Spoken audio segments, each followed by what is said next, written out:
I'm back, guys, and hey guys, this is Tombox. Today, I'm gonna be giving you guys 10 deck lists. That's right, 10 deck lists of the best decks in the current format. 5 of these are going to be the meta options, of course, and how they've kind of changed to what they play today. Just give you guys a bit of an update, just in case you guys haven't kept up. And then the other 5 are the 5 best rogue options that we have right now that have seen success, topped YCS, they've topped regionals, and maybe even won a regional or two. If you want to adapt to a new playstyle and maybe update yourself for Supreme Darkness, or wait for the stuff like Ryzo and Malice to come out, it does seem like Yu-Gi-Oh! Is diversifying a little bit in terms of the deck spread. It used to be all the Snake Eye and all the Fiendsmith, but we are seeing more of the spread happening right now, so it's much better in the second half of the year than the first half of the year, that's for sure.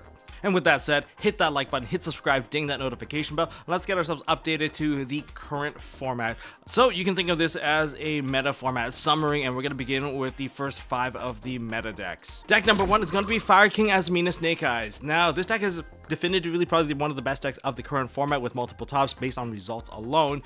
Now, I'm not going to dwell too long on these because they're a Snake Eye Asamina deck. It's the same flavor with a different side scoop of playstyle of choice, this one being Fire King, and with the most round results.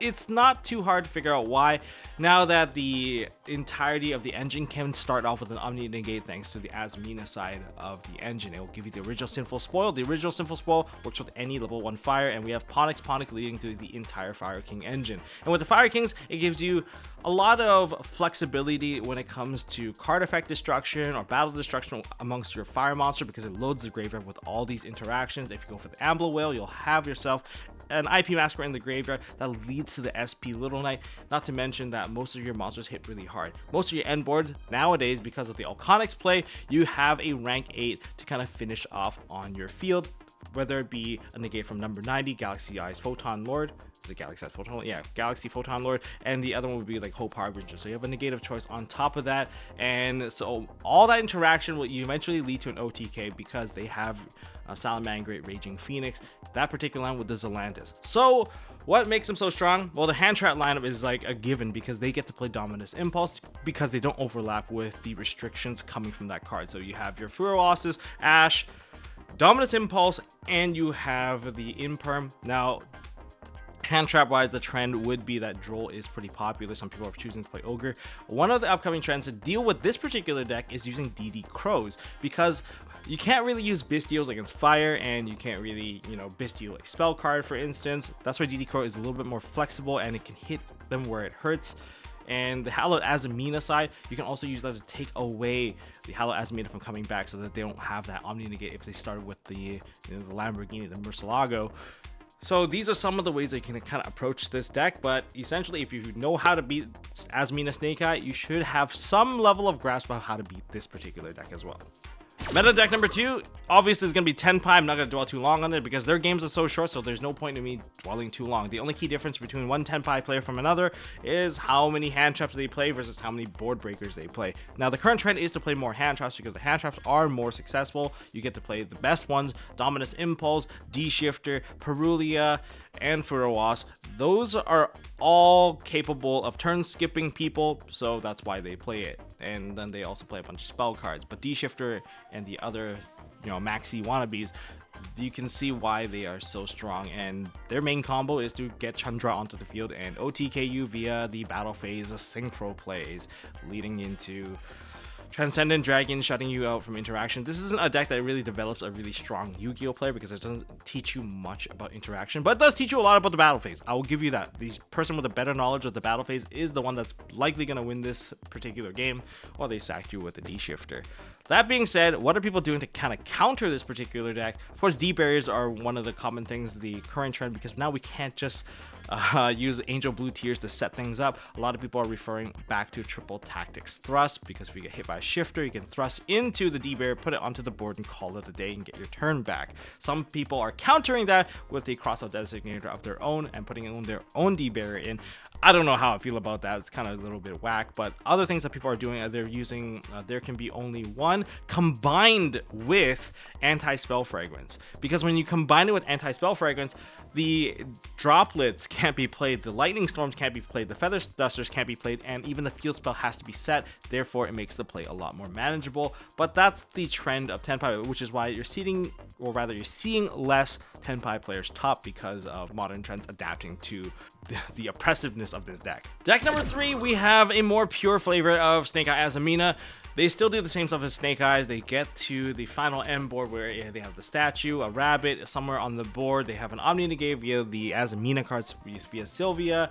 They have a Flamberge. They have an IP tucked away in the back, and they're ready to just interact with the crap out of you with a Promethean Princess also tucked into the graveyard. So, in other words, it's an interaction soup, and nothing really else changed. Key interaction points right now has got to be that they have the Deception. Deception is one of the key points you want to interact with them if they're going for that line, because it does require them to come in a few cards because things have cost in this deck now, and if they don't pay for it correctly, they're gonna die. So that's how it is. In terms of the extra deck adaptation, now the Fiendsmith line has been cut out. Some people are citing the Fiendsmith engine, which is kind of interesting. That's an interesting smokescreen that they're choosing to go for, but most people have opted to cut it out because they replaced it with Dominus Impulse, being a hand trap, essentially giving you 6 copies of Ash Blossom, at least the best part of Ash Blossom, which is the part that negates summons and gets you that plus.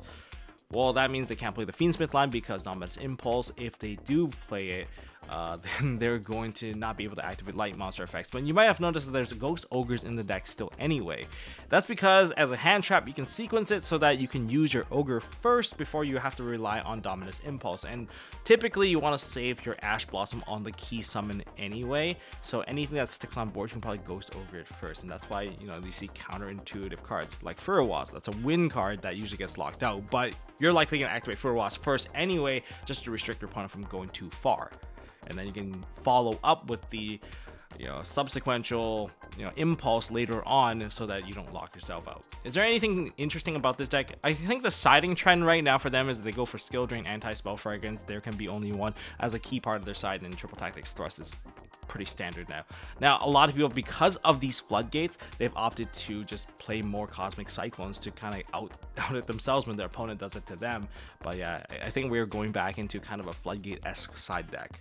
Deck number 4 is Centurion Bistio. We're changing up the flavor from our fiery Asamina to this. This is a very strong synchro-based deck, and with the Bistios working with the Centurion, you get access to the level 10 synchros, from Chaos Angels to Bistio Dissipator. Very strong cards, but the 12s is where you get the most access, and Lubellion can kind of just switch in Lubellion from the graveyard and get the branded regain and just get an endless cycle of material to synchro into victory. So that's what they like to do. A lot of them don't really choose to play the Furrowas and Purulia, but it's up to you. Like, honestly, if you don't have Furrowas Purulia, just don't play it. We've seen many of the strong players not play it, and they come out fine because they do come with a set of weakness, like 6-card maxi. That's one. You can also screw up by having too many copies in your hand when you go first and win the die roll. That's why a lot of people are opting to side them rather than maining those cards. And so those are some of the options. So how do you beat this deck? This particular deck plays pretty well into Shifter because of Auxilia. They can bring stuff back.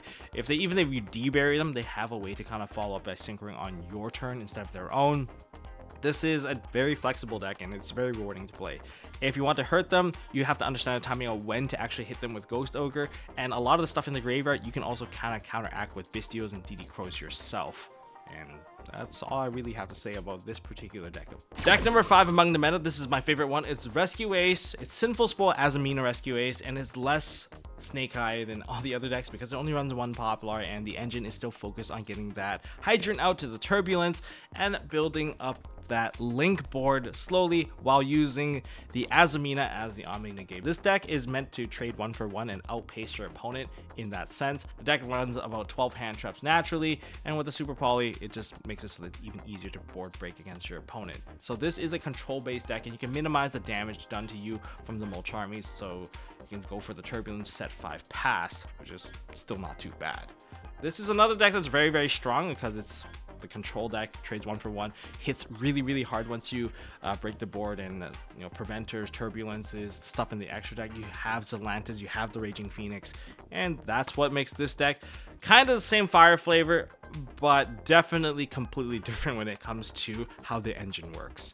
Now, before we jump into the Rogue decks, check out MST.TV. Black Friday sales are up now, so if you guys want to get discounts on everything from sleeves to oversleeves, and we have a new product launch, of course, the lavender sleeves in a different texture. Then we've got a new texture, a frosted back texture for our lavender sleeves. Nishi's new favorite sleeve, apparently, and maybe we can even score a nice secret matte in there too. I think has a bigger sale than most. But if you want to protect your sleeves from everywhere else, all your purchases, of course, we got the oversleeves, Ulti Instincts, Egos, Heart Ablaze, these fiery hot sleeves. And if you didn't know, I designed the foil sleeves myself, so of course I'm grateful for your support. And I'm most happy when I see you guys using it at events. If you want an icebreaker for a conversation, just whip some of this stuff out. I'm like, yo, that is so cool. And maybe also in the holidays, you want to sort your collection, so check out the box dividers. Check it out at MSTmerch.com. MSTmerch.com. Black Friday sales are now going on. Into the rogue list now. Deck number 1, let's go with one of my favorite decks, Exodia. This deck is just so fun. It's kind of annoying. Yeah, it has Shifter in the deck, but I think this is probably the true budget deck of the format that is able to compete without the need of those blasted hand traps. Okay, sure, we have all 5 pieces of Exodia, you have all those blue eyes cards, you have shifters, you have super poly. Essentially, you're still an army of 1 because you can get that punch in, you're still going to win that game. And the way that this deck works now is that they oppress people further thanks to a secret village of the spellcaster on board, and you can't out Exodia, and your one thing to break it is going to get negated by Exodia. You're going to have a very, very tough time trying to escape out of this, especially if they shifter you. This deck also plays very well into the Molcharmies because a lot of the monsters, you might get one draw, just one draw, because it's just the Exodia, and everything else is coming off from the back row. They can play them from the back row, they're summoning from the back row. It's going to be a very tough time. They don't exactly have a normal summon, which is why in the side deck you see stuff like board breakers, like Lava Golem, which they can probably punch over. Rogue deck number 2, we have Labyrinth. It's seen YCS tops recently. It's still very powerful, and luckily not a lot of people are focusing on how to counter this particular deck because they just don't really respect it enough. But with their well-timed, lovely on the field, and the correct activation, not letting your opponent kind of chain cards back to you, it's very, very powerful. And most of these trap cards are just turn skips in disguise. A Daruma Karma Cannon, ruin your opponent's entire field, get rid of everything else that they're stuck with. You know, Black Goat Left, Transaction Rollback, and keep them under the same D barrier Floodgate, and just keep those locks constantly active. And if you're able to play this deck aggressively, that's when you can really just choose the timing of these trap cards against your opponent and hit them where it hurts most and when it hurts the most. Rogue deck number 3 is going to be Mermillit. It received the recent YCS top thanks to Kamal Crooks. In terms of the trends that are different about the current version of Mermillit versus the start of the release of Rhoda, Coelacanth is in, Ice Raid Aggregate is out, and it's focusing more on things that actually offer you the ability to discard, such as they maxed out the Teuces, they maxed out the Abyss Rhine, and they got rid of the Gunday. Things that rely on being discarded only, most of them have been kind of cut down so that everything can kind of flow nicely with each other. And Deep Sea Diva is a bit of a liability because it can get negated by anything, can end your turn, and it doesn't even have a discard outlet effect that can help you get additional pluses. So that's kind of the focus.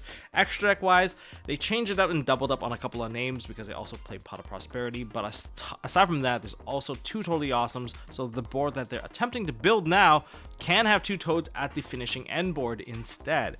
And it's really easy thanks to Coelacanth. The first one can come out naturally via the regular means when you do the regular Neptibus combo. The second one can come out from the Coelacanth, giving you 2 copies of the Abyss Pike, and once you get 2 Abyss Pike, you just overlay them, get another Bahamut Shark, and use Bahamut Shark for something else. So they're not relying so much on to the Xyz Fortress cards. You're still doing the same stuff. You still have Moulin Glacier to do the hand rip. Rogue deck number 4, that's gonna be Fiendsmith Yubel. Used to be the tier 0 in the sky, now it's knocked down a peg thanks to Rhoda's release. But just because there's Fur loss in the game doesn't mean that you have to play it. Pack is the one that got a top with this, and he chose to not do anything, and he also chose to play Nibiru in the deck, which is a bit of an odd choice. If you choose to play Nibiru, you're always going to have to pair it with an additional negation, such as Veiler, Imperm, and Mourner. And Mourner is still a very effective card, and if they're putting up, say, the Asamina, Sylvia, you can go and negate it ahead of time, and then you can still drop Nibiru, because you essentially just treat it like a Phantom of Yubel. And you know, this is a Yubel deck after all, and it still plays more or less the same stuff. Nothing much to worry about in that case. I don't know what I want to add here. You can still get hit by a well-timed DD Crow and it'll screw over the entire thing. And the Bestial stuff also hurt this deck a lot. But luckily, Bestials are slowly getting phased just a little bit out, and more people are choosing to play the Crow instead, just because there's a lot more fire oppression these days. So, you know, you gotta hit the thing that hits more things, and you gotta adapt your side deck to be a little bit more versatile. And the final deck in the rogue category, which I find to be the best in the current format, is Chimera Fiendsmith Asamina. This particular deck is so fun. Yes, it's a little bit biased coming from me, but if you want to check out the deck profile, highly recommend it. Even the combos are fully explained there. They all work independently as an engine, but if you can get Fiendsmith, you have access to the Chimera. If you have access to Chimera, you have access to Fiendsmith. They have perfect synergy in that regard, and they work fully independently because you can use a lot of stuff and pay for cost, and the cost is not a cost. The cost is just starting the second engine all together for you, which makes it so that if they have 3 small hand traps, they won't be enough, but they need the big hand traps to truly stop you. Shifter doesn't necessarily kill you unless you have no access to the Nightmare Apprentice. If you have Nightmare Apprentice and you just search for like another illusion, just set them, and if they're playing Tenpai, they actually might have to pass the turn back to you. And even under Dimensional Barrier, you're not a one-trick pony anymore. You're not just relying on fusions, because you have a Light Dark Chaos Angel, which can be made with Lacrima, and you can even push the Fiendsmith engine to link summon and then do a link play. Because you have Sinful Spoil cards now, if you manage to successfully add Diabelze into your hand, you can just special summon it, and ultimately under D-Barrier, I still OTK'd my opponent. So that's where this deck is now changed, and I just find it to be just a lot of fun, and I highly recommended you guys to check out that video of how to play it, because what do your opponents have to disrupt you? Same thing, the Asamina stuff interrupted in the same points. D-Barrier kind of hurts, but they're gonna get Chaos Angel if you try to D-Barrier. And I think crowing away stuff out of the graveyard is probably the point that disrupts your follow-up the most. So that's what I would say if you really want to stop the deck. You know, kind of shooting myself in the foot there, but that's how you can disrupt the deck. That's all I have for this video, guys. I hope you guys enjoyed this video. Hit that thumbs up and hit subscribe, ding that notification bell. On top of that, we got a live duel session coming up with me versus Nishi. Who's going to win? You guys are gonna have to watch and find out. You can probably root for Nishi because I'm apparently going through my villain arc at the moment. So, but aside from that, we're gonna be going over one of our classics, of course, the Ultimate Counter Guide, in the near future with our fellow guest, Mr. Squiddy. Yeah, I think that one's also coming up. And I'm also going to be demonstrating updated combos for Mermails, the current Fire King stuff, what does the Asamina stuff look like, and we're going to be moving on to Ryziel and Malice coming up as well. So make sure you guys hit that subscribe button, ding that notification bell. MSTmerch.com, Black Friday sale, don't miss out, and I'll see you all in the next one. Bless your pulls, have a good one.